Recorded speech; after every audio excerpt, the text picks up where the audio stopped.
Hello, I'm Floyd Stokes, your AJ2 Introduction to Law Enforcement instructor at College of the Redwoods. Today I'm going to discuss the last chapter of the text, Chapter 13, that deals with use of force. This chapter has 4 learning objectives. 1. Identify the various levels of force, explain how they are controlled by policy, and describe their applications in police work. 2. Describe legal standards associated with the use of deadly force by law enforcement officers, explain the patterns of deadly force, and describe the problems of suicide by cop. 3. Describe legal standards governing non-deadly force, including less lethal weapons. And 4. List 3 types of excessive force.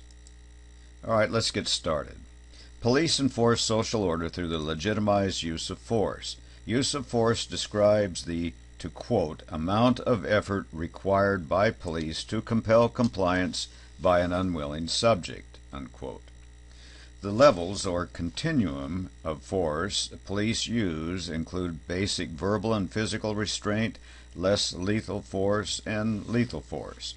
Police officers should use only the amount of force necessary to control an incident, to effect an arrest, or to protect themselves or others from harm or death.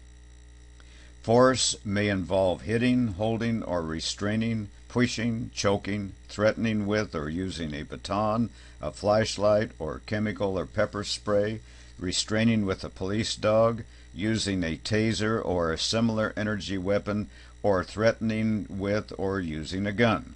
Most officers are trained in the use of force and typically encounter numerous situations during their careers when the use of force is appropriate.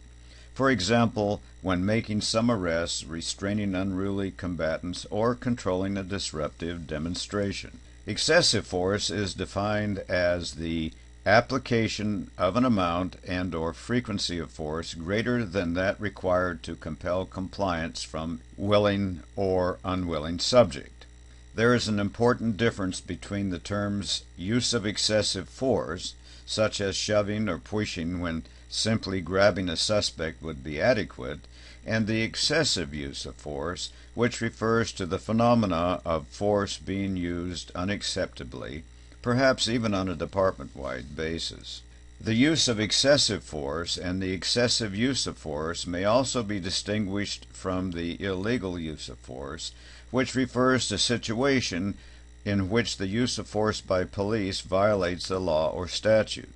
On page 200, the text also discusses the issue of problem police officers who frequently become involved in citizen complaints and use of force incidents. Whether police officers use force properly or improperly, 7 levels of force have been identified and discussed in detail in Figure 13.1 on page 201.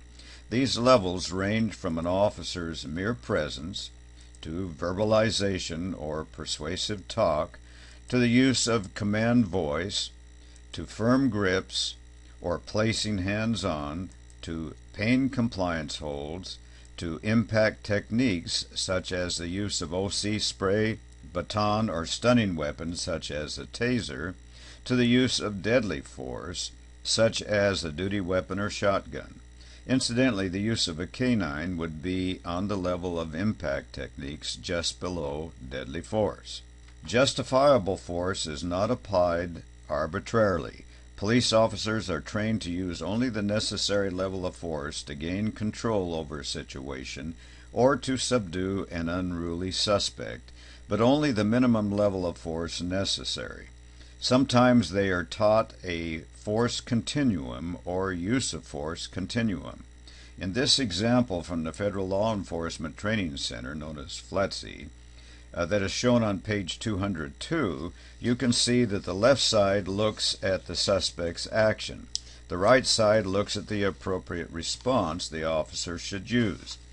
So, for example, if the suspect is compliant, an officer should use only cooperative controls. These include verbal commands. At the other end of the spectrum, if the officer perceives that the suspect is assaultive and likely to inflict serious injury or death, deadly force is justified. The National Institute of Justice estimates that nearly 45 million people nationwide have face-to-face contact with the police over a typical 12-month period, and that approximately 700,000 of them are subjected to the use of force or the threat of force. Studies show that the police use force in fewer than 20% of adult custodial arrests. Even in instances where force is used, the police primarily use weaponless tactics. Generally speaking, deadly force is force that is likely to cause death or significant bodily harm. Black's Law Dictionary adopts a more general definition, namely, to quote, force that may result in the death of a person against whom the force is applied, unquote. According to a report released by the Bureau of Justice Statistics in 2001, the number of justifiable homicides by police averages nearly 400 per year. The use of deadly force by law enforcement officers, especially when it is not considered justifiable, is one area of potential civil liability that has received considerable attention in recent years. The 1985 U.S. Supreme Court case of Tennessee versus Garner specified the conditions under which deadly force can be used to apprehend a suspected felon. Edward Garner, a 15-year-old suspected burglar, was shot to death by Memphis police after he refused their order to halt and attempted to climb over a chain-link fence. In an action initiated by Garner's father, who claimed his son's constitutional rights had been violated, the court held that the use of deadly force by the police to prevent the escape of a fleeing felon could be justified only when the suspect could reasonably be thought to represent a significant threat of serious injury or death to the public or to the officer, and where deadly force is necessary to effect the arrest. In reaching its decision, the court declared that the use of deadly force to prevent the escape of all felony suspects, whatever the circumstances, is constitutionally unacceptable. To further grasp the reach of the Garner case, it is important to consider the notion of what kind of offender poses a serious threat. Courts will generally consider present and/or past dangerousness. Present dangerousness is defined as aggravating visual circumstances, such as particular weapons or posturing that shows that the suspect intends to put himself or herself or others in danger. Past dangerousness is defined as past conduct or behavior that may impact or exacerbate the perception of the likelihood of present danger. Because of two tragic events, the deadly siege of the Branch Davidian compound at Waco, Texas, and the 1992 FBI assault on anti-government separatists in Ruby Ridge, Idaho in 1992, in 1995 the federal government announced it was adopting what is known as an imminent danger standard for the use of deadly force by federal agents. The imminent danger standard restricts the use of deadly force to situations in which the lives of agents or others are in danger. In essence, this standard has become the policy for law enforcement agencies at all levels nationwide. The federal policy is outlined at the bottom of page 205. Although relatively few police officers ever fire their weapons at suspects during the course of their careers, those who do may become embroiled in social, legal, and personal complications. The stress and trauma that police officers suffer from having shot someone are now being realized, and many departments have developed mechanisms for dealing with them. Police officers have particular difficulty dealing with instances of suicide by cop, in which individuals who are determined to die engage in behavior that causes responding officers to resort to deadly force. This issue is discussed in detail on page 206. We define deadly force as force that is likely to cause death or significant bodily harm. Non-deadly force is basically the opposite. Force that is unlikely to cause death or significant bodily harm. We cannot safely say that non-deadly force will always prevent injury because sometimes, rarely, people die as a result of injuries suffered from non-deadly force. This is more true of so-called less lethal weapons, although people sometimes die or suffer long-term injury from physical force too. In the 1989 case of Graham versus Connor, the U.S. Supreme Court declared that claims of excessive non-deadly force must be judged under the Fourth Amendment's Reasonableness clause. Under the Graham decision, the court identified three key factors based on the totality of the circumstances to use in evaluating the reasonableness of the officer's use of force. 1. The severity of the crime committed. 2. Whether the suspect posed immediate threat to the safety of the officers or others. 3. Whether the suspect actively resisted arrest or attempted to evade arrest by flight. According to the Graham decision, active resistance to arrest includes any physical actions by the suspect that make the arrest physically more difficult to accomplish. Less lethal weapons offer what may be a problem-specific solution to potential incidents of suicide by cop, as well as a generic solution to at least some charges of the use of excessive force. Less lethal weapons are designed to disable, capture, or immobilize rather than kill. They include CEDs, or conducted energy devices such as tasers, impact munitions including rubber bullets or beanbag rounds, and pepper spray or oleoresin capsicum, known as OC, which causes inflammation of the eyes and the skin. The text describes these weapons in detail on pages 207, 208, and 209. Excessive force and abuse of authority take on at least three distinct forms: physical brutality, verbal and psychological abuse, and other rights violations.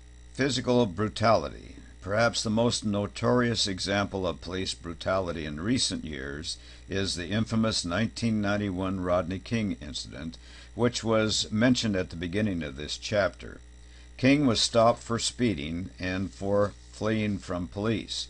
He did not cooperate once he was stopped, and officers applied force to subdue him, but a bystander's video recording of the incident reveals something else. King was hit and kicked more than 50 times as 27 officers from various agencies stood by.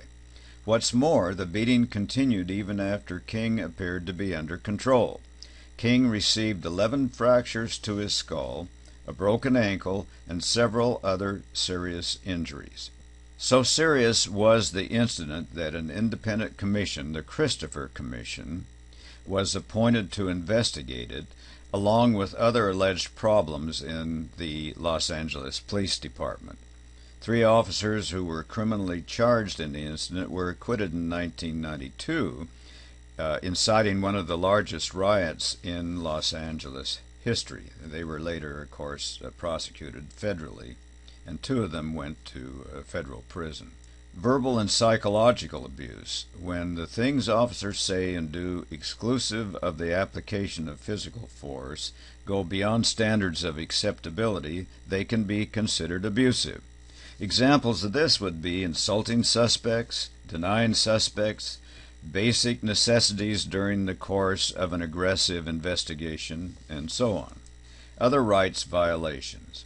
If an officer physically and unnecessarily abuses a suspect during an arrest, there is a clear rights violation that might enable the suspect to claim a violation of the Fourth Amendment right to be free from unreasonable seizures.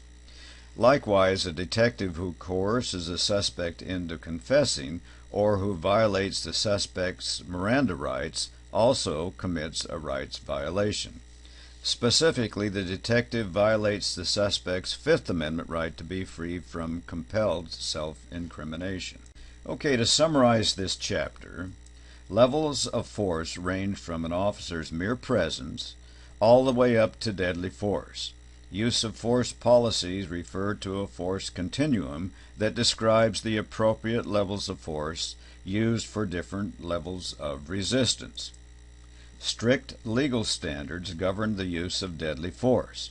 In general, it is unconstitutional for an officer to shoot an unarmed fleeing felon. Claims of excessive non-deadly force are judged under the Fourth Amendment's Reasonableness clause. Excessive force falls into three categories: physical abuse, verbal and psychological abuse, and other rights violations. Before I close, be sure to read page 212. This describes the case that deals with post-9/11 surges in police brutality. Well, that's it for now. Be sure to thoroughly read this chapter of the text, and we'll see you in class.